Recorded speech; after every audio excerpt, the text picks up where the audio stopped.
Это актуальное интервью в студии Надежда Саханская. Здравствуйте.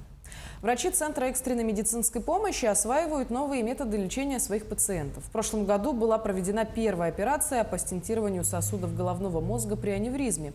Проведены первые операции с помощью рентгена.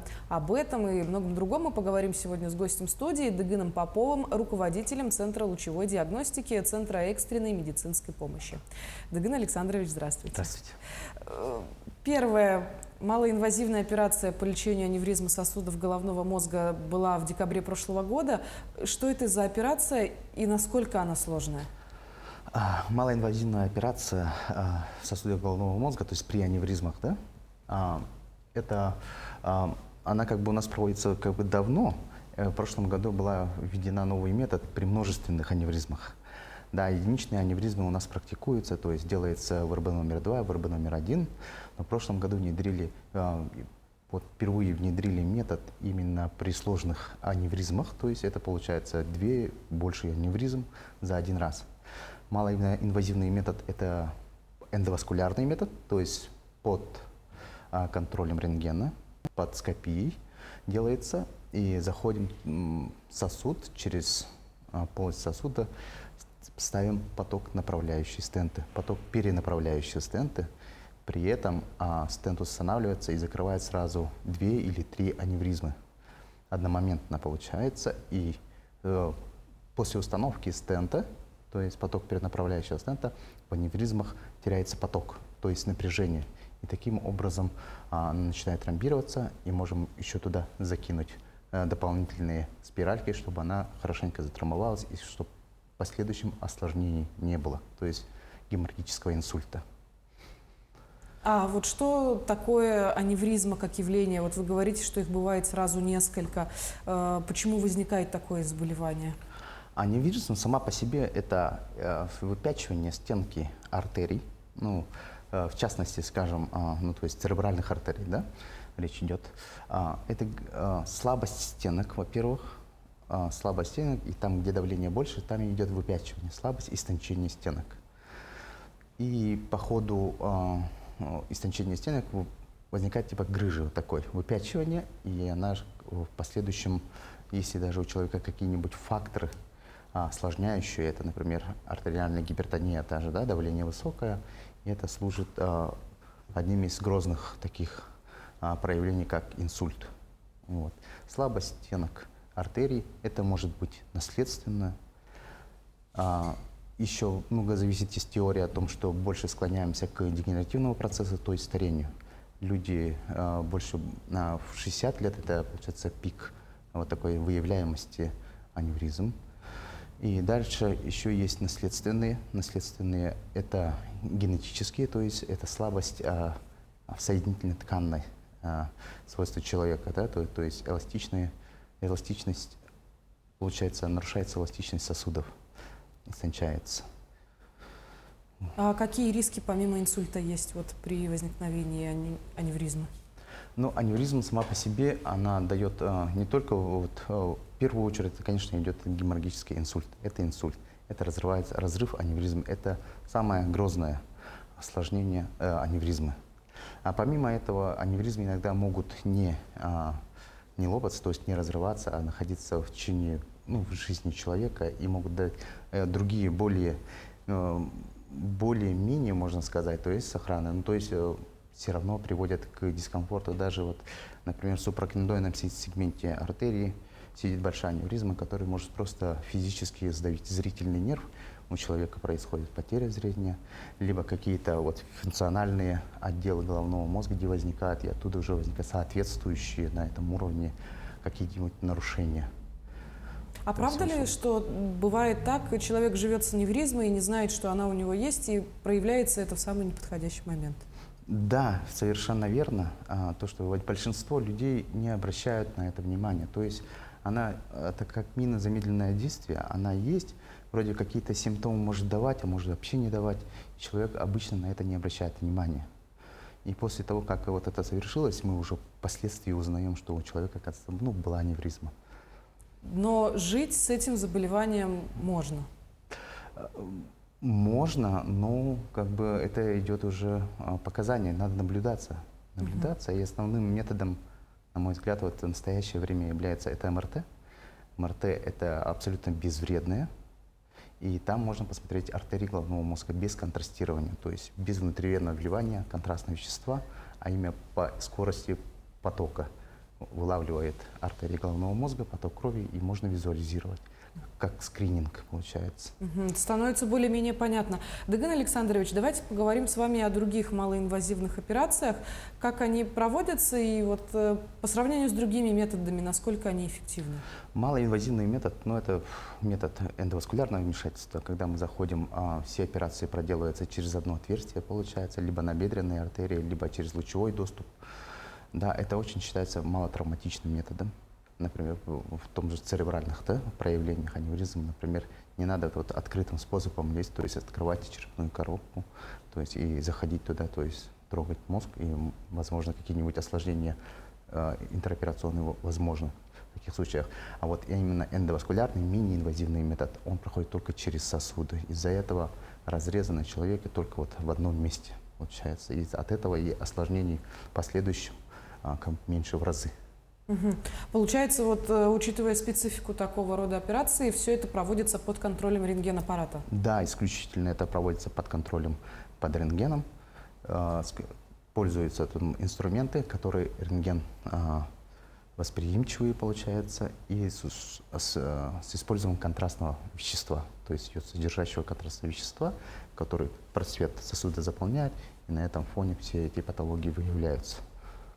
Скажите, а вот были такие случаи, когда год назад приезжали врачи из федерального центра и проводили показательные операции? Было ли чему поучиться нашим специалистам? Да, совершенно верно, потому что вот такие методы сложные, они всегда требуют участия профессионала, получается. К нам в Москве в центр переезжал нейрохирург, который непосредственно занимается установкой именно поток перенаправляющих тех же стентов, да, получается. И вот он на нашем столе, получается, проводит мастер-класс. И непосредственно под его контролем наши ребята начинают сразу оперировать с того момента. И начинаем сразу обучаться на ходу. Ну, в целом, у ребят очень большой опыт эндоваскулярного вмешательства, так что вот в таких методах, тем не менее, нас похвалили, то, что все это возможно очень быстро сделать. Главное внедрить эту технологию. А вот учитывая такую сложность операции, но малое совершенно хирургическое вмешательство, сколько необходимо специалистов для проведения вот одного такого мероприятия? Работает, как правило, один хирург, операционная медсестра, операционный рентген-лаборант, санитар. Всего в команде 4 человека. И при необходимости еще дополнительный хирург, чтобы был под рукой, то есть если что. А скажите, излечивает ли подобный метод, малоинвазивный, цирроз печени? Потому что есть такое мнение, что... Да, как раз в этом году, буквально месяц назад, мы внедрили метод, который значительно облегчает и продлевает жизнь людям, страдающим циррозом печени. Как мы все знаем, гепатит, то есть такое распространенное заболевание, рано или поздно приводит к циррозу печени. И как же дальше? После цирроза печени, как правило, печень перестает пропускать кровь, и на фоне этого развиваются варикозные расширенные вены. То есть она как-то должна выкидываться в полую вену из портальной системы. На этом фоне развивается варикозно расширенный сосуд, который рано или поздно начинает кровить. Да, это одно из самых грозных осложнений, и в конце концов люди в большинстве случаев умирают из-за кровотечения таких болезней. Метод внедрили недавно. Сегодня как раз провели еще одну операцию такую. Людей у нас очень больных на самом деле много, которые ждут пересадки печени на самом деле, да. И именно этот метод шунтирования, да, когда напрямую через печень с портальной вены мы делаем шунт, прямой выброс в полую вену, получается, снимая из портальной системы полностью давление, которое там образовалось, и в последующем эти варикозно расширенные вены, они спадаются. И им это дает улучшение качества жизни людей от 5 лет. Просто есть там проявление, уже у человека перестает кровотечение, происходить. И, конечно же, асцит, которая вода скапливается в животе, причем диффузирование, да. И вот эти симптомы, они исчезают, нивелируются. И человек можно спокойно в течение 5 лет ждать своей очереди на пересадку печени. Но помимо гепатита, цирроза, есть еще такое коварное заболевание, как диабетическая стопа. А вот как проводятся операции на нижних конечностях у тех, кто болен сахарным диабетом? Да, вот в прошлом году как раз именно по сахарному диабету одно из осложнений, как вы сказали, это служит диабетическая стопа.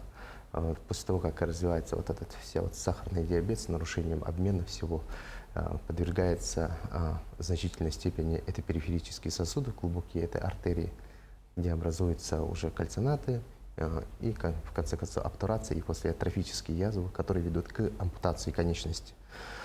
В прошлом году закупили аппарат Jetstream фирмы Boston Scientific, который делает атерэктомию внутри сосуда.